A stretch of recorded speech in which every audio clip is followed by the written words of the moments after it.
here's what happens, and we've all experienced this. The mean people in our lives, ultimately they gain a measure of control over our lives. And before we know it, we're actually acting like they do. And it feels in the moment as if we have no choice. In fact, if somebody were to hear your story, or when you tell your story and you talk about how you've reacted to or responded to the person that, is mean to you, the person that hears your story is like, well, who could blame you? It's almost like, you have no choice. And the reason it feels like we have no choice is this, that mean people, and we don't think in these terms when we're in the relationship, but mean people, without even meaning to, they just keep us off balance. We're just always off balance. We don't know what we're walking into.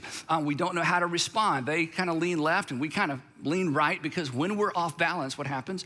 We're forced to compensate. This is why in these relationships, you feel like you're not even yourself. In fact, somebody may have said to you, when you're around him, when you're around her, when you're together, I feel like you're not even yourself. Why? Because, when we're around these kinds of people, we are forced to compensate. If somebody walks up and pushes you off balance, everything in you, you compensate to regain your balance. But the problem with a mean person is it is virtually impossible to maintain and keep your balance. I'll give you a quick illustration that actually is a long illustration I'm gonna try to keep short. When my mom, who died when she was 82, when my mom was in her late 30s, she met a young woman in her late 20s that she helped out, and they became lifelong friends. Her name is Alice, and Alice actually used to stay with me, with my sister and me, when my parents would go out of town. So I've known Alice basically my whole life. So then when my mom was in her 70s, and basically she couldn't drive anymore, and she really needed some help at home, Alice would actually drive 45 minutes from her home. Now, Alice is in her late 60s. She would drive from her home 45 minutes to my mom's home every single week to go through my mom's mail, pay my mom's bills, balance my mom's checkbook, and just answer any questions and just spend time with my mom, which I was so grateful for. So my mom invested in her. Now she's investing in my mom. And again, it took so much pressure off of me, so extraordinarily grateful. So as my mom near the end of her life, and as she was less and less able to take care of herself, Alice began to lose her sight. And before long, she couldn't drive any longer, and she was basically a shut-in in her own home. And then Sandra, my wife, began doing for Alice what Alice had done for my mom. She would drive over every single week, go through the mail, pay the bills, balance the checkbook, and just answer any questions that she had. And so she was kind of giving back based on what Alice had so graciously done for my mom. So as time goes by, it becomes clear to us that Alice can't stay in her house any longer, because technically she was living alone. We'll come back to that in just a minute. And so Sandra convinced Alice that she needed to move to assisted living. Now, if anyone here has ever moved a parent or a spouse's parent to assisted living, it is so complicated. But it's even more complicated when we're trying to move somebody who is not a family member. So Sandra got an attorney. She became Alice's official legal power of attorney. And then she got another friend of Alice's to become Alice's physical or medical power of attorney. So there's kind of Team Alice, but because Alice had never married, she had no kids, she'd pretty much outlived almost all of her friends, and certainly her parents and her brother and sister. And so she's alone in the world, and so we're gonna take care of Alice. So about 9 months before the process began to get her into assisted living. So the goal was get her in assisted living. In fact, Sandra found a place 2 miles from our house, because we're committed to Alice for the rest of her life. She found this place, and Alice could almost afford it based with her pension and with her Social Security, but there was gonna be a gap. So the goal is get her out, clean out her house, sell her stuff, sell the house. She had a little bit of equity, put the money in the bank, and we'll just go from there. So that's the plan. Very complicated, especially when you're not related to the person. Well, anyway, about 8 or 9 months before that process began, an old friend of Alice's showed up at her front door, a gentleman in his late 60s, keeping all this straight, and he said, Alice, I'm destitute. I don't have a place to live. I've been living in my car. It's getting cold. Would it be okay if I moved in with you for just a few months? Now, Alice had been warned, and later we were warned, that this guy's name is Roger, that if you let Roger move in, you're gonna have a difficult time getting Roger to move out. She had been told that, and she'd known him for a while, and somebody told us that when we heard about Roger moving in, but she allowed him to move into one of her spare bedrooms, and actually, honestly, he was pretty helpful because he could drive and he could take her to her doctor's visits. He would bring us the mail sometimes. He seemed like the nicest guy. And I couldn't imagine this was gonna be a problem. Besides, he knew we're gonna sell her house. And so if we sell her house, you'll probably have to move out by that point, right? So I felt like there was kind of a built-in deadline. This wouldn't be a problem. So sure enough, he was pretty helpful. Sandra did, I should say, I wouldn't say estate sale. It was more garage sale than estate sale, if you know what I mean. There wasn't a whole lot to sell, but we had an estate sale or a garage sale. Roger was actually helpful. He actually even bought some of her stuff to put in his storage unit that he said he had, which was great. Now, he wasn't paying any rent, wasn't paying any bills, wasn't buying any groceries. There was no cash outlay. He was living for free for all these months. And so we finally get Alice moved to this assisted living place close to us. That was, an event. We get the house cleaned out. We do this big garage sale. Sandra puts signs out that the house is gonna go up for sale. And the real estate market right now is so hot. So she starts getting calls. So now she's gotta show the house, but now the house is completely empty. She sold everything and then threw everything else away. And just a mammoth, task if you've ever done that for someone. And so Sandra's, riding point on this whole process. And then we got to show the house. But the problem is there's, come see this house. It's completely empty except, oh yeah, don't go in that bedroom. There's an air mattress with some clothes in the closet and a computer on the floor. Don't mind the guy camping out in the house. So, it's going to be kind of hard to show this house, right? Well, so she starts showing the house. And so we're like, Roger, okay, thank you, you got to go. And he just ignores us. So Sandra gives him a deadline. Gives him 3 weeks by this date. He agreed that, hey, on that Monday, I'll be gone. Monday comes, Monday goes.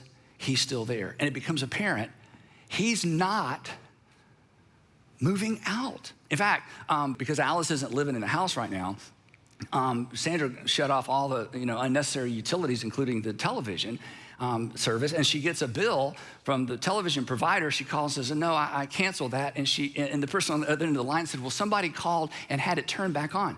And Roger had called the television provider and had the television service turned back on. And Sandra left the internet on because he said he needed internet. So this begins to escalate and escalate and escalate. So one night, and it's all we're thinking about and talking about. Every day I come home, I'm like, have you heard from Roger? Have you talked to Roger? Has Roger moved out? And we've got all these other people that are like, we got to get Roger out, but it's kind of resting on us. So we're sitting on the couch late one afternoon. Sandra calls Roger. I said, put it on, on speakerphone. And of course, I'm trying not to get involved because Sandra throughout the process has said, Andy, you cannot get involved because I wanted to get involved. And I only had one tool, I want to use my tool. And she's like, you can't use your tool. So they have this conversation, speakerphone. And he is so rude to Sandra. I've never heard anyone speak to my wife this way. I was so angry. And she's kind of leaning this way, and I'm reaching for the phone. I just want to take the phone and say, and she's like, no. And he's saying, I'm going to sue you. You can't kick me out. The law doesn't allow you to kick out a renter. I'm like, renter? That assumes rent. This guy's paid nothing. He's taken advantage of an 80-year-old woman. We're trying to close her house so we can put money in the bank because there's a monthly gap between her pension and Social Security to stay in this assisted living place. And he is so rude to Sandra. Okay, this is how bad it gets. So we get a contract on the house. It's full price offer plus no contingencies. It's perfect. It's more money than we thought we could get for Alice's house. And she so desperately needs this money. And so Roger, you're gonna think I'm making this up. Roger finds out who the purchaser's agent is and goes to the office of the purchasing agent, the person representing the family buying the house, goes in and says, I need you to know this is gonna be a fraudulent closing.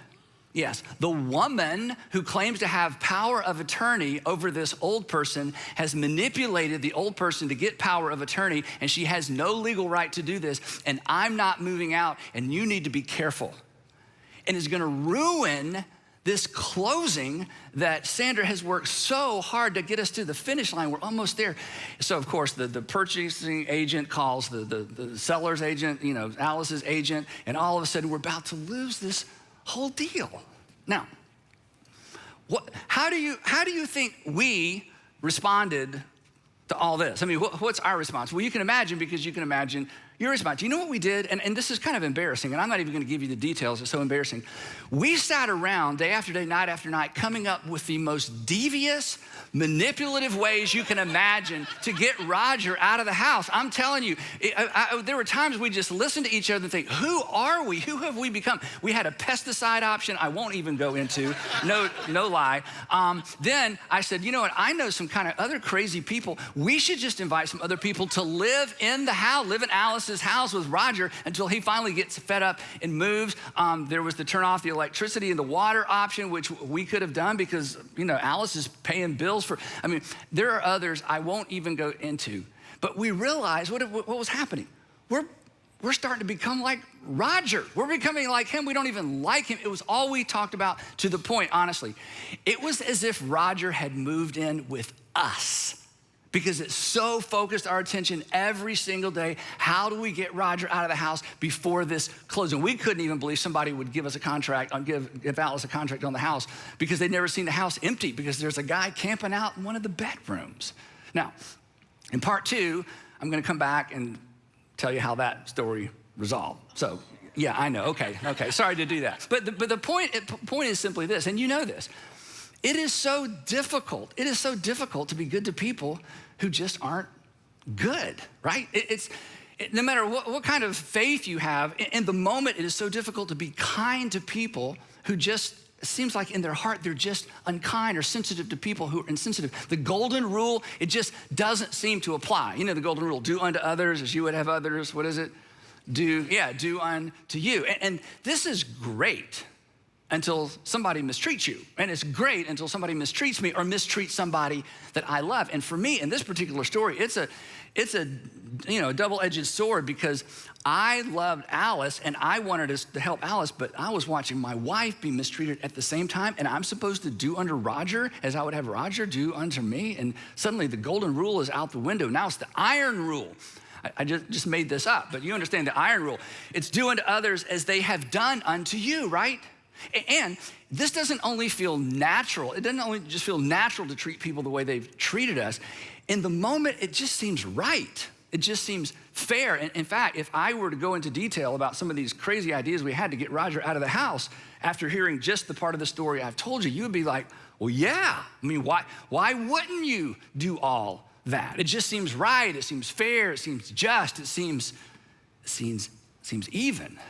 And then there's this, and maybe this is a little close to home, because maybe this is part of your story, or maybe part of your story growing up, or maybe it's part of the story of your first marriage. When we're mistreated in a relationship and we feel powerless to do anything about it, again, we're off balance, we compensate, but sometimes we compensate not in the relationship with the person that threw us off balance. You've seen this happen. We compensate in another relationship. We compensate somewhere or with somebody else. I'll take it out on you because I can't take it out on him. I can't take it out on her. I can't get back at them. I can't go back into the office and take it out on the people that mistreated me at work. But I've got all this energy, I'm off balance. And then it's do unto others. It's do unto others as someone else has done unto you. So round and round and round it goes. And you know what? We've all been there at some level. Maybe not a big level, but at some level, we've all been a part of this dynamic. So here's the question. Here's what we're talking about. What do we do? I mean, what do you do about the mean people? Maybe it was your ex. Maybe it's a neighbor. Maybe it's a boss, a sister, a sister-in-law. And there's just no way to extricate yourself from the relationship because of the nature of the relationship, but they're just mean. And it's fun, I'll admit it, it's fun to daydream about getting even. But the problem, of course, is, and you know this, is that getting even makes us even. Getting even makes us even with someone that we don't even like. It makes us like someone that we dislike. So what do? You can't ignore them, right? That's impossible. And if you ignore them, you know what they do, right? They just keep chipping away, and eventually we break and we react, and then it's like we've given them even more power over us. So ignoring them isn't the way forward, and getting even isn't the way forward. But fortunately, there's a third option. It's a third option that it's not intuitive. It's a third option that actually decreases their power over us. And honestly, it's the third option that allows us to guard and protect our hearts. And it positions us, when this is said and done, to tell a much better story. Of course, the way forward is taught and modeled by Jesus, but it's also modeled in the Old Testament by a relatively unknown individual whose life intersects with the life of David. Now, many of us, if you grew up around church or in church, are familiar with who King David was. But this event doesn't take place when he's King David or even Shepherd Boy David. This event takes place when he is fugitive David. After David, as a teenager, killed Goliath, you remember that story, he becomes a hero, a national hero in Israel, in ancient Israel. And so King Saul, the king at the time, draws him in close because David's a leader, he's a national hero. You want to keep your friends close, you want to keep your potential rivals even closer. And then King Saul gets word that some rogue prophet has gone to David's home as a little boy and anointed David to be the next king of Israel. Now, this is a real problem if you're already the king, because not only do you want to finish out your years as king, you want your son, in his case, Jonathan, to become the next king. So this is now this is messing with this dynasty. So King Saul tries to kill David. David escapes. He becomes a fugitive. He's living out in the wilderness. He's had to leave his family over time because he's a leader. He attracts other men like him, other angry, mistreated outlaws. Before long, he has his own little miniature army of about 600 men, plus their wives and all their stuff. And they're outcast from society. They have no place to call home. And they're all angry because each of them have their own story of being mistreated and the injustice that had happened under King Saul. So, and David's got all this anger and all this frustration. And of course, like any of us, he's looking for a place to sort of take it out, somebody to take it out on, because King Saul is untouchable. And in this story, he finally finds a victim, and that's where the story picks up. So I'll read part of the story, and then we're gonna stop in the middle, pick it up next time. So here's what happens. A certain man, this is in 1 Samuel 25, and Samuel is essentially David's biographer in a sense. A certain man in Mon, who had property there in Carmel, was very wealthy. He had 1,000 goats. You know, and you read this in ancient times, it's like, for us, it's like, what would you do with 1,000 goats? Anyway, so he had 1,000 goats. He had garages full of cars. Think of it that way. He had 3,000 sheep, which he was shearing in Carmel, and his name was Nabal. Now, sheep shearing season in ancient times, this is when wealthy people found out how much wealthier they had just become. This was like, it's like a financial report, an annual financial report. He's about to find out how much wealthier he just became based on how many sheep were actually alive to be sheared and the product they had as a result that they could then sell. So this is a good day. This is a great day for him. He's about, again, the rich just get richer. He's about to find out how much profit he turned. So the story continues. His name was Nabal, and his wife's name was Abigail. She was an intelligent and beautiful woman, but her husband was harsh and mean in his dealings. In fact, his name actually means heavy. And this Hebrew word here actually means heavy. He was basically a pain to deal with. He was a burden to deal with. In fact, the text tells us, he was just a mean person. Text continues, while David and his men were in the wilderness, he heard that Nabal was shearing sheep. So he's like, hey, this rich guy's about to get richer. So he sent 10 of his young men, and he said to them, I want you to give Nabal a message. Go up to Nabal at Carmel and greet him in my name. So when you show up, let everybody know you're coming in David's name, and say to him, greet him this way, say, long life to you, Nabal, good health to you and your household, and good health to all that is yours. This was a formal, ancient greeting that basically said, I come in peace. And then make sure you give him the message, and here's the message. When your shepherds were with us, we did not mistreat them. The whole time they were at Carmel, nothing of theirs went missing. In other words, while your shepherds were out watching over their flocks by night, night after night after night during that season, our men were all around them all the time, and we never stole anything. So there's a sense in which your profit is due in part to our protection. Not only did we not allow our men to steal anything from you, we didn't allow the other rogues in the area to steal anything from you as well. And he said, and if you don't take my word for it, the message continues this way, ask your own servants and they'll tell you. Therefore, be favorable toward my men, since we come at a festive time. And please, if you would, please give your servants and your son David whatever you can find for them. In other words, you're gonna have extra. We kind of helped you create that extra. If you wouldn't mind sharing with us, that would be great. So when David's men arrived, they went to Carmel. When they arrived, they gave Nabal this message in David's name. And then they waited. And they waited, and they waited, because Nabal was making them wait. Now, while they're waiting on Nabal, I just want to say a word about David. And this is going to be difficult for some of us, again, based on our view of David growing up in Sunday school or church. But when you read his biography, David was a very violent man. He was not someone to be trifled with. When he lived in the land of the Philistines, he regularly raided Philistine villages and would murder every single person in the village so there would be no one left to tell the tale. In fact, his biographer describes it this way, that whenever David attacked an area, he did not leave a man or a woman alive, but took sheep and cattle, donkeys and camels, and all the clothing. So he was a dangerous and violent man, even by ancient standards. So Nabal should have known better, because certainly he knew the reputation of David, the warrior. So anyway, he keeps them waiting, but eventually Nabal sends his answer, or perhaps he comes out and gives the answer himself. It's not clear. Nabal answered, here's what he said. Nabal answered David's servants, "Who is this David?"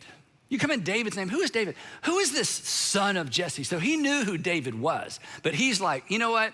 Yeah, we've heard of David, and you think he's such a big deal. He's not such a big deal. Who is this guy? Hey, come on. He's just one of many. Many servants are breaking away from their masters these days. Your master is a nobody. Your master is an outlaw. I didn't ask for his help. I didn't need his help. I don't owe him anything. So no, I'm not gonna share with David and his band of merry men. You are dismissed. Why? He says, why?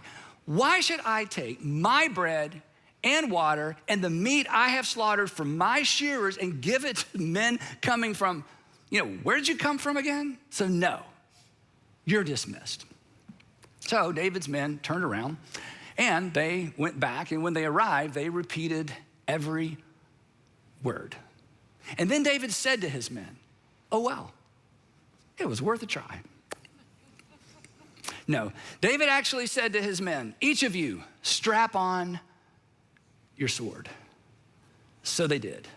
And then an interesting detail in the text, and David strapped his on as well. In other words, you mess with me and you will see. You mess with me and you will pay. Now, there's a reason, I think, why the author highlights David arming himself with his sword, because David's sword was like no other sword.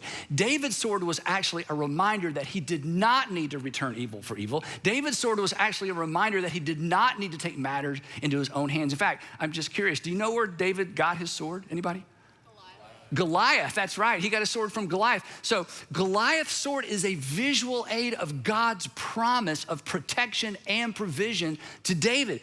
God had chosen him. God had raised him up as a teenager. God had anointed him as king. He did not need to take matters into his own hands. Of anybody on the planet at that time, David was the one person who could turn to God for help, and God would in fact intervene on his behalf. But David is hurt.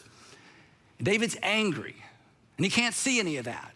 To him, it's just an oversized sword. The story that goes with the sword, he's forgotten the story. He's forgotten God's provision because he's so angry and he's so hurt. And he redirects his frustration with King Saul, who's untouchable, toward Nabal. So about 400 men, this is amazing, about 400 men went up with David. 400 men. Okay, this was an overreaction of epic proportion. This was going to be a massacre. We've all heard that hurt people hurt people. This is a case of hunted people hunt people. So he sets out. And it's so interesting because the biographer, once again, lets us get inside David's head. He begins internally to build up a head of steam, to build his case. He's gonna build a case to justify what he's not 100% sure he should be doing. You ever do that? You're kind of driving home and you're kind of building up a head of steam, you're practicing your script, or you're driving to work, or you're thinking about that afternoon when you see him or you see her. We have those imaginary conversations, at least I do, in my imaginary conversations, I think I've told you this before, when I have an imaginary conversation with people, they're spectators, listening to me give this person a piece of my mind, and then I have like this incredible one-liner, and the person who's my enemy, they're like, oh, you're right, your logic is unassailable, and they just kind of melt off into the distance, and everybody's like, Andy, and it's not quite like that. But anyway, you have those conversations in your head where you're just gonna say just the right thing, and then you're gonna win, Hey, Andy, I got an idea. I think this was Sanders' idea. Hey, let's go into the house when Roger's not there and slice his air mattress, fold it up, put it on the street with his clothes and his computer and change the locks. It might have been my idea. Anyway, you just visualize, what can we do to get back at this person that has done so much to us? In fact, here's what the biographer says, that David had just said to his guys. It's been useless, all my watching over this fellow's property, kind of building up his case, in the wilderness so that nothing of his was missing. All this I've done for him. Think of all the things I've done for him. Think of all the nights we stayed up. Think of all the things we could have stolen. Think of how wealthy we could already be. But what has he done? He has paid me back evil for good. Then he invites God into the equation. May God deal with me, be it ever so severely, if by morning I leave one male of all who belong to him alive. In other words, I'm gonna murder him, I'm gonna kill his male servants, and I'm gonna kill his sons. That'll teach him to treat me this way. So we're gonna pause the story there, but here's what we have so far. We got two characters. We have two responses, and we have no hero, right? We have Nabal, we have David, evil for good. David did good, he responded with evil. David, who's about to do evil for evil. Nabal is somewhat maniacal, and David is about to be predictable. Who could blame him for what he's about to do? And sometimes, again, it just seems like evil for evil is the only option. Turns out, as I said earlier, it's not. There's a third option. We're gonna talk about that in part two. But here's what I want you to do between now and part two. I wanna give you 4 questions to think about. And again, I would prefer you not to think about these through the filter of other people, but just through what's going on right now in your life with the people that are difficult to deal with. You may not consider them mean people. It may not be an extreme, or it may be very extreme. But I want you to process these questions through the filter of what's going on right now in your life. And parents, I can't overstate the importance of this. Parents, I think you need to teach these 4 questions to your children, because your children have, or will face some very mean people. And their natural reaction, like our natural reaction, will be evil for evil, or to allow that person to continue to control them. And as a parent, this is so difficult to watch. And sometimes as a parent, it's tempting to coach our kids to power up, to return evil for evil, because we will feel better, right? See, these are 4 questions for us. These are 4 questions for our kids. Question number 1 is this. Do you want to be even with someone you don't even like? No, I already know the answer to this question. No, we don't. But our natural response to mean people oftentimes is an attempt to get even with people we don't even like, to be like someone that we would readily admit that we dislike. And again, we think somehow once we get even, that ends it, but that doesn't end it, right? That doesn't end the cycle. It actually perpetuates it. Recently, I heard Jamie Dickens say, it's not evil for evil. It just becomes evil for evil, for evil for evil, for evil for evil, for evil. It just goes on and on and on. So do you want to be part, or do I want to be part of perpetuating that cycle? The question number 2, wouldn't you rather be ahead? Do you want to get even with someone you don't even like, or wouldn't you rather be ahead? Wouldn't you prefer to be unlike the person or the people that you dislike? And this is so, I said earlier, this is so not intuitive. But here's the thing, and when I say it, you know it's true. Unlike any other arena of life, you actually relationally pull ahead by refusing to get even. You actually pull ahead by refusing to get even.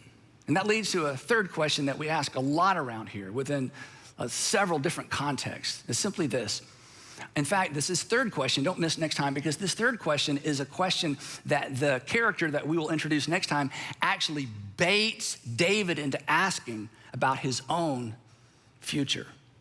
And the third question is this: when this is nothing more than a story you tell, what story do you want to tell? When your response to this current relationship is nothing more than a story you tell, what story do you want to tell? Do you want to tell the story that I ended up just like the person that I disliked because I allowed them to infuriate me into acting just like them?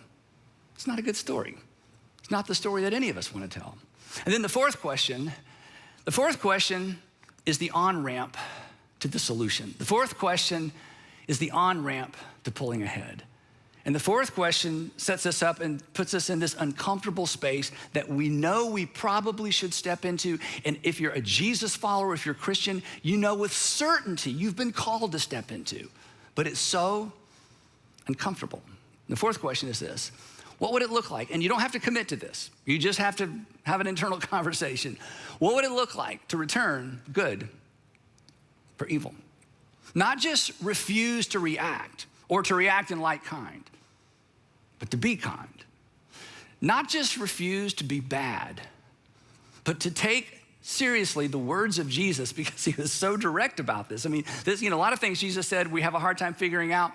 This is too clear. He said, I want you to do good to those who mistreat you. Don't just put up with them. Don't just forgive them. Don't just ignore them. Don't just try not to be like them. Jesus said, visions of lavender skies and galaxies unknown, where reality bends in imagination zone.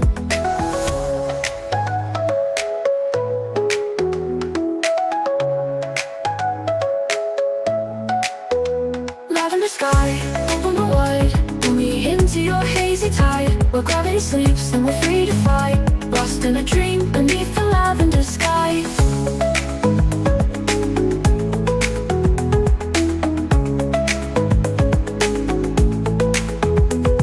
Streetlights flicker on, casting shadows long, but my mind's adrift, carried by a distant song. A melody woven from stardust and light, guiding me onward through the velvet night. And I feel it in my soul, a sense of release, as the weight of the world finds a moment of peace. The boundaries blur between what's real and surreal, in this lavender haze where all things feel.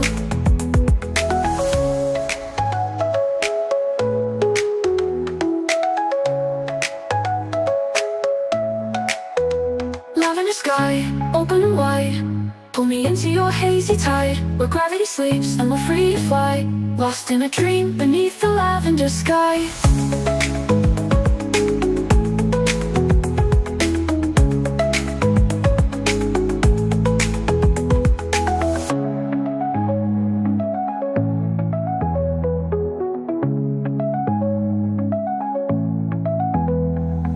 Falling colors paint the air, a kaleidoscope of sound, whispering secrets on the wind all around. No need for words, just let go and see the infinite possibilities waiting for you and me.